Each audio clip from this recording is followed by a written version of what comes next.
Film की शुरुआत होती है वर्जीनिया के ग्रंथम शहर में, जहां पुलिस एक बंगले की इन्वेस्टिगेशन कर रही थी। इस बंगले में एक भीषण हत्याकांड हुआ था, जिसमें इस घर में रहने वाले बुजुर्ग पति पत्नी और उनका नौकर मारा गया था। लेकिन आश्चर्य की बात तो ये थी कि घर में बाहर से किसी के भी जबरदस्ती घुसने के कोई निशान नहीं थे।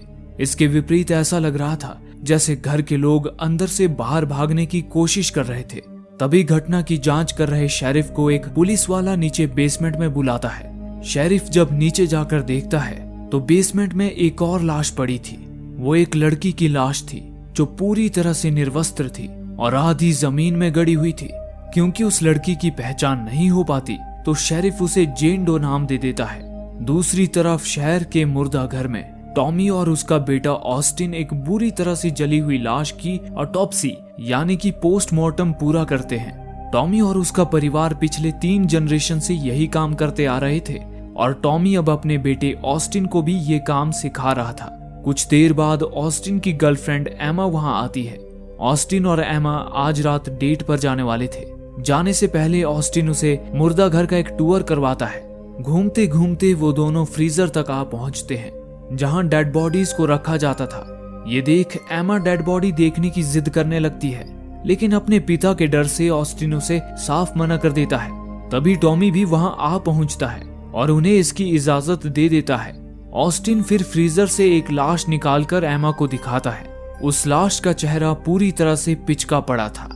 एमा देखती है कि उस लाश के पैरों में घंटी बंधी थी। एमा टॉमी से इस बारे में पूछती है, जिस पर टॉमी उसे बताता है कि पुराने समय में ये जान पाना बेहद मुश्किल था कि इंसान कोमा में है या मर चुका है। इसलिए उस समय डेड बॉडीज के पैरों में घंटी बांधी जाती थी ताकि उस इंसान का शरीर अगर थोड़ी भी हलचल करे तो उस घंटी की आवाज उन्हें सुनाई दे। और क्योंकि टॉमी पुराने ख्यालों का है तो वो ये परंपरा आज तक फॉलो करता आ रहा है। एमा टॉमी से पूछती है कि इस लाश के चेहरे की ये हालत कैसे हुई, जिस पर टॉमी उसे बताता है कि किसी ने इसे बहुत करीब से गोली मारी है, जिस कारण इसके चेहरे का नक्शा ही बिगड़ गया है। ये सब देख सुनकर अब एमा की हालत भी खराब होने लगती है और वो ऑस्टिन के साथ डेट के लिए जाने लगती है। तभी शेरिफ उस लड़की जेन डो की लाश लेकर मुर्दा घर में दाखिल होता है और टॉमी से कहता है कि उसे ऑटोप्सी आज रात को पूरी करके सुबह तक रिपोर्ट देनी होगी। हालांकि टॉमी फिर भी ऑस्टिन को एमा के साथ जाने के लिए कहता है, पर ऑस्टिन अपने पिता के साथ ही रुकने का फैसला करता है। एमा इससे थोड़ी नाराज होती है, लेकिन ऑस्टिन उसे ये कहकर मना लेता है कि वो जल्द ही ऑटोप्सी पूरी कर लेगा और उसके बाद वो उसे कैंडल लाइट डिनर के लिए लेकर जाएगा। एमा उससे ये कहकर वहां से चली जाती है कि वो रात को उसे लेने आएगी। इसके बाद ऑस्टिन वापस ऑटोप्सी रूम में आता है, जहां शेरिफ टॉमी और ऑस्टिन को जेन डो की लाश दिखाता है। तभी टॉमी की पालतू बिल्ली एक तेज आवाज में गुर्राती है। ये देख टॉमी बिल्ली को वहां से भगा देता है। इसके बाद शेरिफ टॉमी और ऑस्टिन को बताता है कि अब तक उसे उस घर पर मिली 4 लाशों में से किसी के भी मौत की वजह पता नहीं चल पाई है। उसका अनुमान था कि शायद नौकर ने इस लड़की को किसी वजह से मार डाला होगा और उसकी बॉडी को उस घर में दफनाने की कोशिश की होगी, ये सोचकर कि घर के मालिक वहां नहीं है। लेकिन जब घर के मालिक अचानक वहां पहुंचे होंगे तो उस नौकर ने उन्हें भी मौत के घाट उतार दिया होगा। लेकिन मरते मरते उन बुजुर्ग दंपति में से किसी ने उसे भी बंदूक से मार दिया होगा। शेरिफ कहता है कि वो प्रेस के सामने अपनी ये तर्क तो साबित कर सकता है, लेकिन वो ये नहीं बता सकता कि आखिर ये जेन डो कौन है और इसकी मौत कैसे हुई, क्योंकि ना ही उसकी कोई आईडी मिली है और ना ही उसके फिंगरप्रिंट्स उनके सिस्टम में मौजूद हैं। और सबसे हैरान कर देने वाली बात तो ये है कि उसके सफेद बेदाग शरीर पर कोई भी चोट के निशान नहीं मिले हैं। इसलिए शेरिफ अब ये काम टॉमी और ऑस्टिन पर छोड़ देता है और उन्हें ऑर्डर देता है कि वे आज रात तक जेन डो की मौत की गुत्थी सुलझा ले, ताकि शेरिफ अगली सुबह प्रेस वालों को जेन डो की मौत का कारण बता सके। ये कहकर शेरिफ वहां से चला जाता है। उसके बाद टॉमी और ऑस्टिन जेन डो की ऑटोप्सी यानी कि पोस्टमार्टम शुरू करते हैं। इसी बीच वे लोग रेडियो पर प्रसारण सुनते हैं कि आज का मौसम बहुत ही सुहाना रहेगा और आने वाले कुछ दिन तक मौसम ऐसे ही साफ बना रहेगा। इस खबर के साथ वे दोनों अपना काम शुरू कर देते हैं। टॉमी अपने अनुमान से जेन डो की उम्र 26 से 29 साल के बीच बताता है। जेन के शरीर पर उन्हें न तो कोई खून बहने के संकेत मिल रहे थे और न ही शरीर पर किसी जख्म के निशान दिख रहे थे। ऑस्टिन जेन की हर एक एंगल से तस्वीर निकाल रहा था। जब वो उसकी आंखों की जांच करने के लिए उसकी आंखों को खोलता है तो उन्हें एक हैरान कर देने वाली बात पता चलती है। जेन की आंखें सफेद रंग की हो चुकी थी और टॉमी के मुताबिक ऐसा तब होता है जब कोई इंसान कई दिनों पहले मरा हो, लेकिन जेन का शरीर तो अभी भी लचीला था, जो इस बात का संकेत था कि वो हाल ही में मरी है। हालांकि उसका शरीर साधारण तापमान से ज्यादा ठंडा था, जो फिर से इस बात का संकेत था कि उसे मरे हुए कई दिन बीत चुके हैं। ये सारी बातें उन्हें कंफ्यूज कर रही थी। तभी ऑस्टिन ये भी देखता है कि जेन की कमर काफी ज्यादा पतली थी, जो उसके बाकी शरीर पर फिट नहीं बैठती थी। इस पर टॉमी अंदाजा लगाता है कि शायद जेन जन्म से ही ऐसी हो। इसी बीच टॉमी को पता चलता है कि जेन की दोनों हाथों की कलाइयां और दोनों पैरों के एंकल्स यानी कि टखने पूरी तरह से टूटे हुए थे, लेकिन बाहर से किसी भी घाव का कोई निशान नहीं था। तभी टॉमी की नजर उसके नाखूनों पर पड़ती है, जिनके अंदर मिट्टी जैसे कुछ चीज भरी हुई थी। जांच करने पे पता चलता है कि वो चीज दरअसल पिट था। टॉमी बताता है कि उसे पिट देखे हुए बरसों बीत चुके हैं। ऑस्टिन पूछता है कि ये पिट क्या होता है, जिस पर टॉमी बताता है कि पिट एक प्रकार की मिट्टी ही होती है जो इंग्लैंड जैसी नॉर्थ कंट्रीज में पाई जाती है। ये पिट काफी ज्वलनशील होती है। पुराने जमाने में लोग इसे सुखाकर आग जलाने के लिए इस्तेमाल करते थे। जेन के हाथों और पैरों के नाखूनों के साथ ही कुछ पिट उसके बालों पर भी लगा था। ऐसा लग रहा था जैसे किसी ने जेन को जमीन में पूरा ही दफन कर दिया था। टॉमी अपनी छानबीन जारी रखता है। वहीं ऑस्टिन भी देखता है कि जेन के चेहरे, कान या नाक पर भी कोई चोट के निशान नहीं थे। लेकिन जब ऑस्टिन जेन का मुंह खोलता है तो वे देखते हैं कि जेन की जीभ कटी हुई थी। ये देखकर वे दोनों दंग रह जाते हैं। जेन की जीभ पर उभरे मोटे धारीदार घाव देखकर लग रहा था कि किसी ने बड़ी ही बेदर्दी से उसकी जीभ खींचकर तोड़ डाली थी। टॉमी बताता है कि उसके अनुसार ये ह्यूमन ट्रैफिकिंग का मामला भी हो सकता है, क्योंकि उसने 15 साल पहले भी ऐसा ही एक केस देखा था जिसमें 2 लड़कियों के हाथों को उनके टखनों के साथ बांध दिया गया था, जिससे वो कहीं भाग ना पाएं, और साथ ही उनकी जीभ भी काट दी गई थी ताकि वो शोर न मचा पाएं। इन सारे अनुमानों से वे लोग इस नतीजे पर पहुंचते हैं कि उस लड़की को जरूर वेश्या बनाने के लिए अगवा किया गया होगा।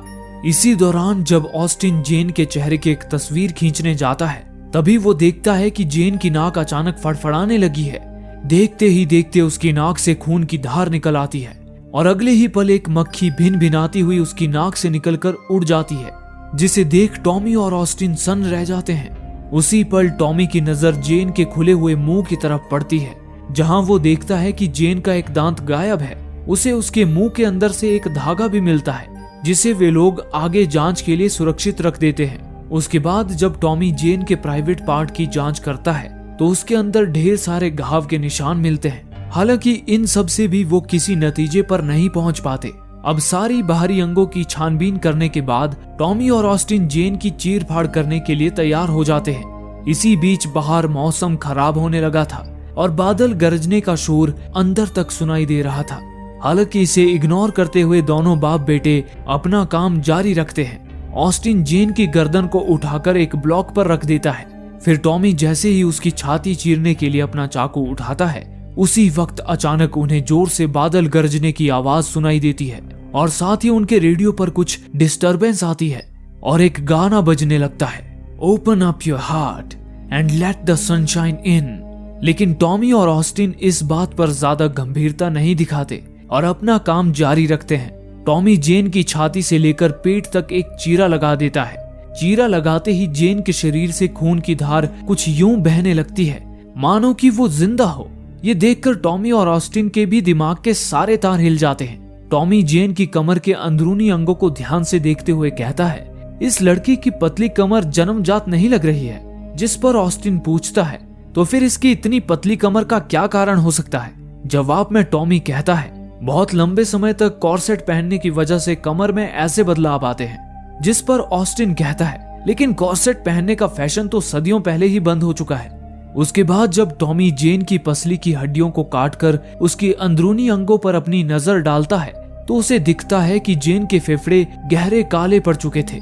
ऑस्टिन को लगता है कि ये ज्यादा सिगरेट पीने की वजह से हुआ होगा। जिस पर टॉमी आपत्ति दर्शाते हुए कहता है कि अगर कोई 30 सालों तक हर रोज 10 पैकेट भी सिगरेट पिए, तब भी उसके फेफड़े इतने काले नहीं होंगे। ये तभी होता है जब किसी को काफी देर तक जलाया जाता है। लेकिन इस लड़की के शरीर पर तो जलने के एक भी निशान नहीं थे। ये बात टॉमी को काफी ज्यादा हैरत में डाल देती है।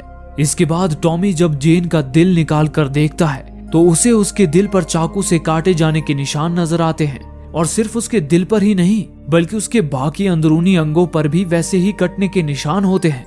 लेकिन बिना चीर फाड़ करे कोई किसी को ऐसे जख्म कैसे दे सकता है? वे दोनों इस बारे में विचार कर ही रहे होते हैं कि तभी उस कमरे की लाइट्स अपने आप ही जलने बुझने लगती है और अचानक बाहर से एक अजीब सी आहट सुनाई देती है, जिसे सुनकर ऑस्टिन उस आहट के पीछे जाता है। तभी उसकी नजर गलियारे पर लगे आईने पर पड़ती है, जिसमें वो देखता है कोई शख्स गलियारे के मोड़ पर खड़ा हुआ है।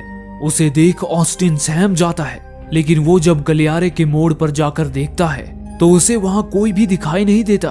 उधर टॉमी को जेन की इंटेस्टाइन में एक रेशा सा दिखाई देता है, जिसे निकालने के लिए जब वो उसके इंटेस्टाइन को काटने की कोशिश करता है तभी जेन की पसली की एक हड्डी से उसका हाथ जख्मी हो जाता है।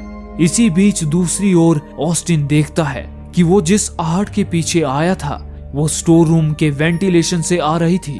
ऑस्टिन जब उस वेंटिलेशन में झांक कर देखता है तो कोई चीज तेज आवाज के साथ उस पर झपट पड़ती है, जिसे देख डर के मारे ऑस्टिन जमीन पर गिर पड़ता है।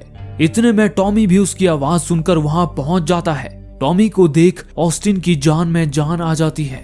फिर जब ऑस्टिन दोबारा उस वेंटिलेशन के अंदर टॉर्च की रोशनी में देखता है तो वो अपनी बिल्ली को वहां बुरी तरह घायल पाता है।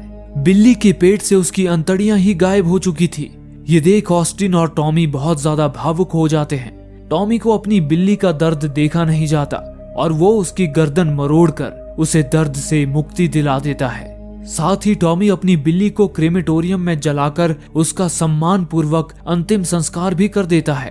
उसके बाद वे लोग अपना काम जारी रखते हुए जब जेन की अंतड़ियों को काटते हैं तो उसके अंदर उन्हें एक फूल मिलता है। टॉमी जब उस फूल के बारे में रिसर्च करता है तो उसे पता चलता है कि उस फूल का नाम जिम्सन वीड है और उसे खाने से इंसान को लकवा मार जाता है और वो फूल भी नॉर्थ कंट्रीज में ही पाया जाता है। इस जानकारी के बाद वे लोग अपना काम आगे बढ़ाते हैं, लेकिन तभी अचानक मौसम का रुख ही बदल जाता है और उन्हें जोरों से बादलों के गरजने की आवाज आती है। इतने में ही उन्हें रेडियो पर उनके शहर में भारी बारिश होने की खबर मिलती है। ये देख ऑस्टिन हैरत में पड़ जाता है, क्योंकि उसने ऑटोप्सी शुरू करने से पहले रेडियो पर कुछ दिनों तक मौसम के साफ रहने की खबर सुनी थी। ऑस्टिन को अब वहां किसी खतरे का अंदेशा होने लगता है, जिसके बाद वो टॉमी से आज रात के लिए ये काम रोकने के लिए कहता है। लेकिन शेरिफ ने टॉमी को आज रात तक किसी भी तरह जेन की मृत्यु की वजह का पता लगाने के लिए कहा था, इसलिए वो अब इस काम को बीच में नहीं रोक सकता था। हालांकि वो ऑस्टिन से कहता है कि अगर वो यहाँ से जाना चाहता है तो वो जा सकता है, लेकिन ऑस्टिन अपने पिता को अकेला छोड़कर जाना नहीं चाहता था, इसीलिए वो अपना काम जारी रखता है। इसी बीच टॉमी को जेन की अंतड़ियों में कपड़े से लिपटा हुआ एक इंसानी दांत मिलता है। साथ ही उस कपड़े पर उन्हें एक अजीब सा चित्र भी बना हुआ दिखाई देता है, जिसके अगल बगल कुछ रोमन नंबर्स लिखे होते हैं।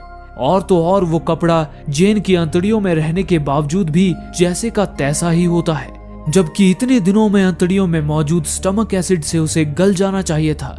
उस कपड़े पर बना चित्र भी उन्हें किसी धार्मिक रिचुअल से जुड़ा हुआ लग रहा था। उसकी छानबीन करते हुए ऑस्टिन जब जेन के मुंह में मिले धागे से उस कपड़े को मैच करके देखता है तो उसे पता चलता है कि वो धागा उस कपड़े का ही है। उसके बाद जब ऑस्टिन उस कपड़े से मिले दांत को जेन के उखड़े हुए दांत की जगह लगाकर देखता है तो वो दांत जेन के दांतों से बिल्कुल मैच हो जाता है, जिससे ऑस्टिन इस नतीजे पर पहुंचता है कि किसी ने जेन के दांत को उखाड़कर उसे उस कपड़े में लपेटकर जबरदस्ती जेन को कपड़ा खिला दिया था। इन सारी चीजों के मद्देनजर वो अब इस नतीजे पर पहुंचते हैं कि जेन किसी धार्मिक रिचुअल के तहत बलि दी गई थी, जिसमें पहले उसे बांधा गया, उसके बाद बड़ी बेरहमी से उसकी जीभ खींचकर उखाड़ दी गई, फिर उसे वो जिम्सन वीड नाम का फूल खिलाया गया जिससे उसे लकवा मार गया। उसके बाद उसका दांत उखाड़कर उसे कपड़े में लपेटकर उसको जबरदस्ती खिला दिया गया। फिर उस पर एक के बाद एक चाकू से वार किए गए और जब ये सब करके भी उनका मन नहीं भरा तो उन्होंने जेन को जला दिया। जेन की इतनी दर्दनाक मौत के बारे में सोचकर ही टॉमी और ऑस्टिन की रूह कांप उठती है। हालांकि जेन का बेदाग शरीर उनके सारे नतीजों को झुठला रहा था, तो आखिर किसी के शरीर को छुए बिना उसे इतनी बुरी तरह टॉर्चर कैसे किया जा सकता है? इस सवाल ने उन दोनों के दिमाग को हिलाकर रख दिया था। तभी इतने में ही अचानक रेडियो फिर से शुरू हो जाता है, जिसमें बताया जा रहा था कि उनके शहर पर हो रही बारिश ने बाढ़ का रूप ले लिया है। लेकिन अगले ही पल रेडियो पर कुछ डिस्टरबेंस आती है और इन डिस्टरबेंस के बीच रिपोर्टर की आवाज सुनाई देती है। रिपोर्टर कह रहा था कि आप इस तूफानी बाढ़ में फंसना नहीं चाहोगे, लेकिन अगर आप फंस चुके हो तो इससे निकल नहीं पाओगे। ये सब सुनकर ऑस्टिन को शक हो जाता है कि उस रेडियो पर मिले संदेश उन्हें आने वाले किसी खतरे से आगाह कर रहे हैं। इसलिए ऑस्टिन टॉमी को उसी वक्त उस जगह से बाहर निकलने के लिए कहता है। लेकिन टॉमी ऑस्टिन की बातों को अनसुना करता हुआ उसे जेन के शरीर से उसकी खाल उतारने के लिए उसकी मदद करने के लिए कहता है। ऑस्टिन को भी मजबूरन अपने पिता की बात माननी पड़ती है। दोनों मिलकर जब पूरी तरह उसकी खाल उतार देते हैं तो अपने सामने एक खौफनाक मंजर देखकर उनका जैसे कलेजा ही मुंह को आ जाता है। जेन की खाल में भी वही चित्र और रोमन नंबर बने होते हैं जो उसकी अंतड़ियों से मिले कपड़े में छपे थे। वे लोग उस चीज को समझ भी पाते उससे पहले ही उस कमरे की सारी लाइट्स अपने आप ही फूट जाती हैं, जिससे वहां घुप अंधेरा फैल जाता है। उस घटना से घबराया हुआ ऑस्टिन जब अपनी टॉर्च जलाकर इधर उधर अपनी नजरें दौड़ाता है तो वो देखता है कि उस कमरे में रखे सारे मुर्दे अब गायब हो चुके थे। ये देख ऑस्टिन भयभीत हो उठता है और टॉमी के साथ जितनी जल्दी हो सके उस जगह से बाहर निकलने लगता है। उस जगह की बिजली चली जाने के बाद वहां जनरेटर से रोशनी तो हो जाती है, लेकिन बिना बिजली उस जगह की लिफ्ट काम ही नहीं करती। इसलिए अब वे दोनों तहखाने के दरवाजे की तरफ जाते हैं। लेकिन तभी अचानक तूफान की वजह से एक पेड़ दरवाजे पर गिर जाता है, जिससे वो दरवाजा ब्लॉक हो जाता है। टॉमी और ऑस्टिन अपनी पूरी ताकत लगाने के बावजूद भी उस दरवाजे को खोल नहीं पाते। वो मदद के लिए शेरिफ को फोन करने की भी कोशिश करते हैं, पर उनके मोबाइल पर नेटवर्क ही नहीं होता। इसलिए अब वे दोनों अपने ऑफिस में लगे लैंडलाइन फोन की तरफ जाने लगते हैं। लेकिन तभी उन्हें गलियारे से होकर उनकी तरफ ही बढ़ती हुई किसी के कदमों की आहट सुनाई देती है, जिससे डरकर वे दोनों दौड़ते हुए तुरंत ऑफिस में घुस जाते हैं और दरवाजा अंदर से बंद कर लेते हैं। जिसके बाद टॉमी तुरंत शेरिफ को कॉल करता है। हालांकि उसका कॉल शेरिफ को लगता जरूर है, पर बदकिस्मती से सिग्नल वीक होने के कारण शेरिफ से उसकी बात ही नहीं हो पाती और कॉल कट हो जाता है। वो दोनों अब उस जगह पर कैद होकर रह जाते हैं। वो वहां से निकलने का कोई दूसरा तरीका सोच ही रहे होते हैं कि तभी एक घंटी की आवाज सुनकर उनकी धड़कनें थम सी जाती हैं, क्योंकि वो आवाज इस बात का संकेत दे रही थी कि कोई मुर्दा जिसके पैरों पर घंटी बंधी हुई है वो उनकी ही तरफ बढ़ रहा था।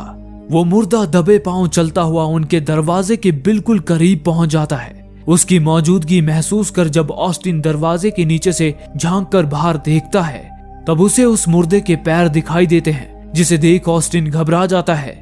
इतने में ही वो मुर्दा जोर जोर से दरवाजे को पीटता हुआ दरवाजा खोलने की कोशिश करने लगता है। ये देख ऑस्टिन और टॉमी दरवाजे को एक भारी अलमारी से ढक देते हैं। थोड़ी देर दरवाजा पीटने के बाद वो मुर्दा दरवाजा पीटना बंद कर देता है।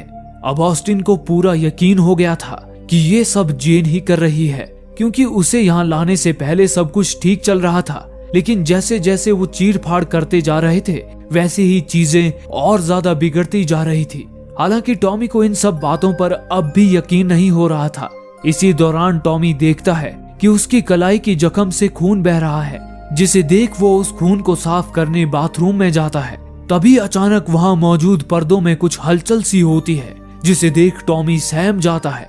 वो जब दबे पांव पर्दे की तरफ जाता है तभी बाहर बैठे ऑस्टिन को पर्दे के पीछे किसी की परछाई नजर आती है। इससे पहले कि वो टॉमी को सतर्क कर पाए, टॉमी वो पर्दा हटा देता है। हालांकि पर्दे के पीछे कोई नहीं होता। ये देख ऑस्टिन की जान में जान आ जाती है, लेकिन अगले ही पल कोई चीज टॉमी पर हमला कर देती है और उसी वक्त बाथरूम का दरवाजा भी अपने आप ही बंद हो जाता है। वो चीज टॉमी को मारने पीटने और चोट पहुंचाने लगती है। उधर ऑस्टिन जैसे तैसे दरवाजा तोड़कर अंदर जाता है तो देखता है कि टॉमी जमीन पर पड़ा दर्द से कराह रहा था।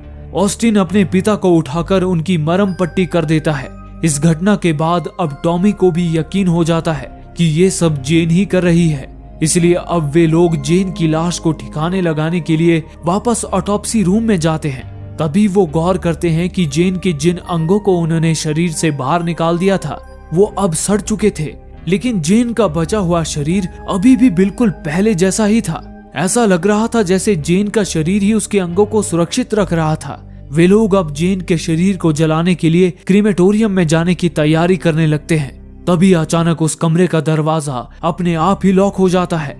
ऑस्टिन एक कुल्हाड़ी की मदद से उस दरवाजे को खोलने के लिए उस पर एक छेद कर देता है, लेकिन जब वो उस छेद से बाहर झांक कर देखता है तभी अचानक वहां एक मुर्दा औरत आकर खड़ी हो जाती है। ये देख टॉमी और ऑस्टिन डर से कांप उठते हैं। ऑस्टिन अब देरी न करते हुए जेन की बॉडी पर फ्यूल डालकर उसमें आग लगा देता है, पर वो आग जेन के शरीर के अलावा वहां की हर चीज को जलाने लगती है।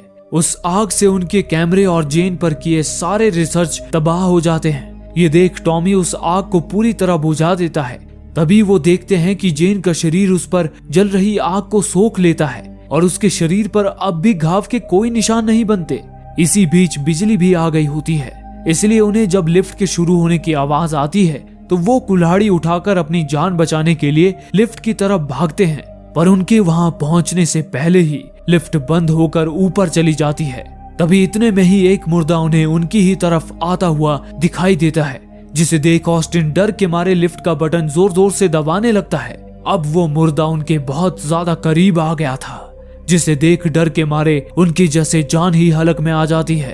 तभी लिफ्ट के आने की आवाज आती है और ऑस्टिन जल्दी से लिफ्ट का दरवाजा खोल देता है। दोनों बाप बेटे फट से लिफ्ट के अंदर घुस जाते हैं, लेकिन मुसीबत तो जैसे उनके गले ही पड़ चुकी थी, क्योंकि अब उस लिफ्ट के बंद होने से पहले ही फिर से बिजली चली जाती है और लिफ्ट का दरवाजा आधा खुला रह जाता है।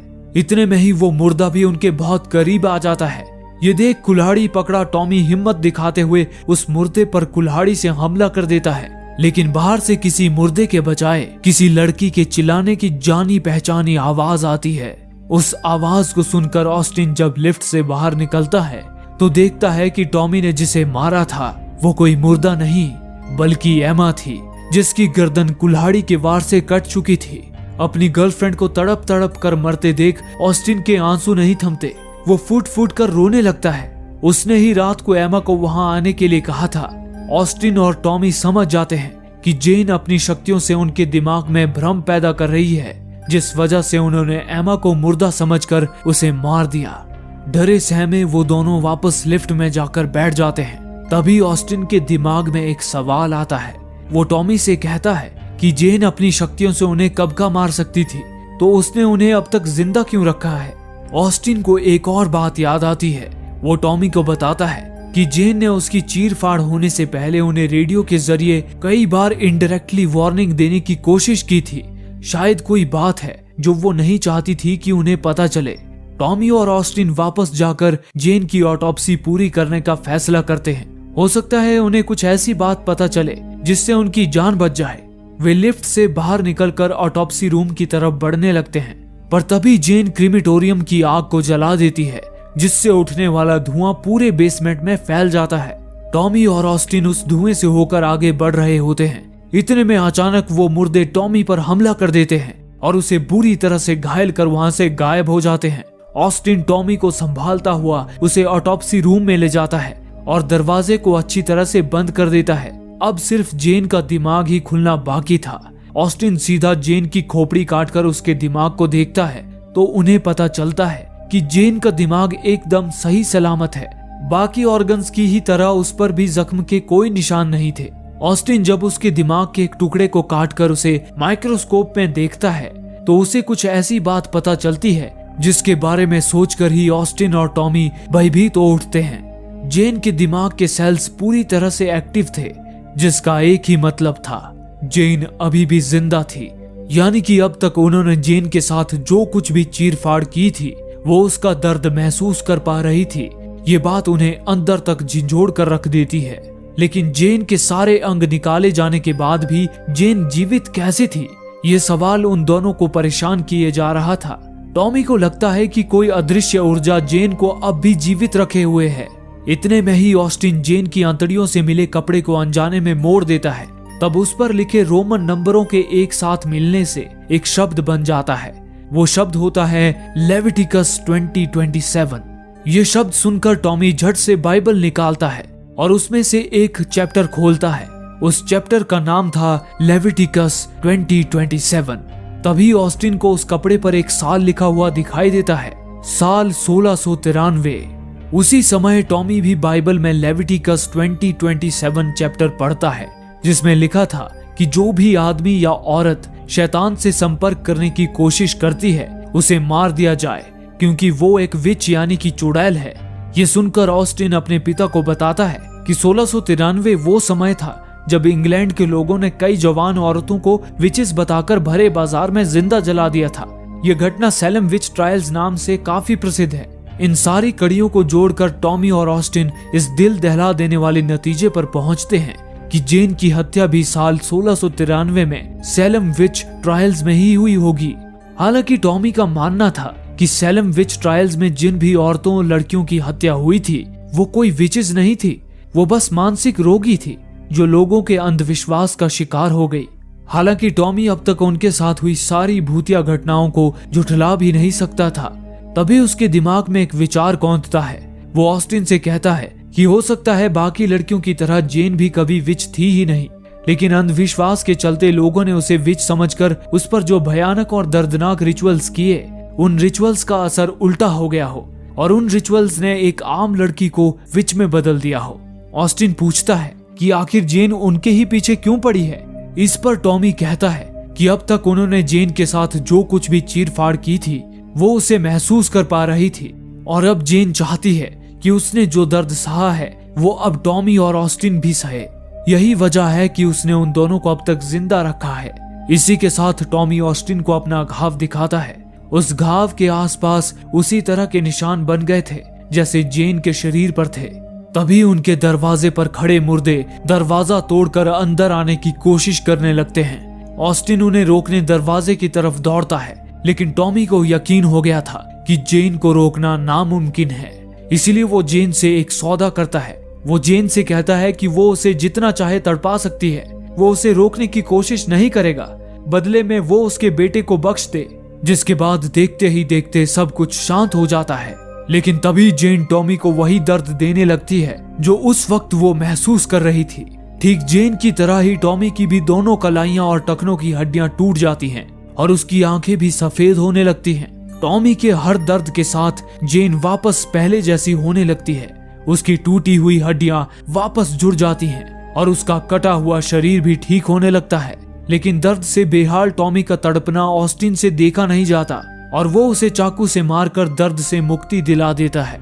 टॉमी की मौत की वजह से जेन पूरी तरह से ठीक नहीं हो पाती, लेकिन उस जगह पर अब सब कुछ पहले जैसा हो जाता है और सारे मुर्दे भी अपनी जगह पर आ जाते हैं। इतने में ही ऑस्टिन को शेरिफ की आवाज सुनाई देती है, जिसे सुनकर जब वो दरवाजे की तरफ जाता है तो देखता है कि दरवाजा अब भी बंद था।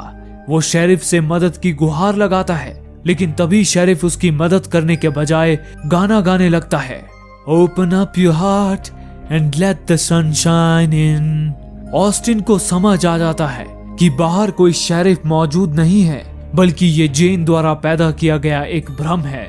ऑस्टिन ने टॉमी को मारकर अनजाने में जेन के शरीर को ठीक होने से रोक दिया था, जिससे जेन और क्रोधित हो गई थी। ऑस्टिन को फिर से मुर्दों के पैरों में बंधी घंटियों की आवाज सुनाई देती है जो उसके करीब आ रही थी। भयभीत ऑस्टिन एक पल के लिए गलियारे की तरफ देखता है और अगले पल जब वो पीछे मुड़ता है तो अचानक मुर्दा टॉमी उसके सामने आ जाता है, जिससे डरकर ऑस्टिन छत से नीचे गिर पड़ता है और उसका सिर फटने की वजह से उसकी मौत हो जाती है। अगली सुबह शेरिफ पुलिस वालों के साथ मॉर्ग आता है, जहां उन्हें टॉमी, ऑस्टिन और एमा की लाश मिलती है। पिछली मौतों की तरह ये मौतें भी शेरिफ के लिए एक रहस्य बनकर रह जाती हैं। हालांकि शेरिफ को भी इस बात का अंदेशा हो जाता है कि जेन की लाश में जरूर कुछ गड़बड़ है, इसीलिए वो उसकी लाश की और छानबीन करने उसे वर्जीनिया पुलिस डिपार्टमेंट के पास भेजने का ऑर्डर दे देता है। फिर अंत में हम देखते हैं कि एक पुलिस वाला जब जेन की लाश को वर्जीनिया ले जा रहा होता है, तभी उसके रेडियो पर अपने आप ही गाना बजने लगता है, open up your heart and let the sunshine इन। और उसी वक्त जेन के अंगूठे में कुछ हरकत होती है और इसी के साथ ये फिल्म यहीं पर खत्म हो जाती है। दोस्तों, अगर आपको ये वीडियो अच्छा लगा और आप ये वीडियो देखते देखते इसमें खो गए थे, तो आप हमें सपोर्ट करने के लिए हमें सब्सक्राइब कर सकते हैं, ताकि हम ऐसी ही और वीडियोस आपके लिए लेकर आ पाएं। धन्यवाद।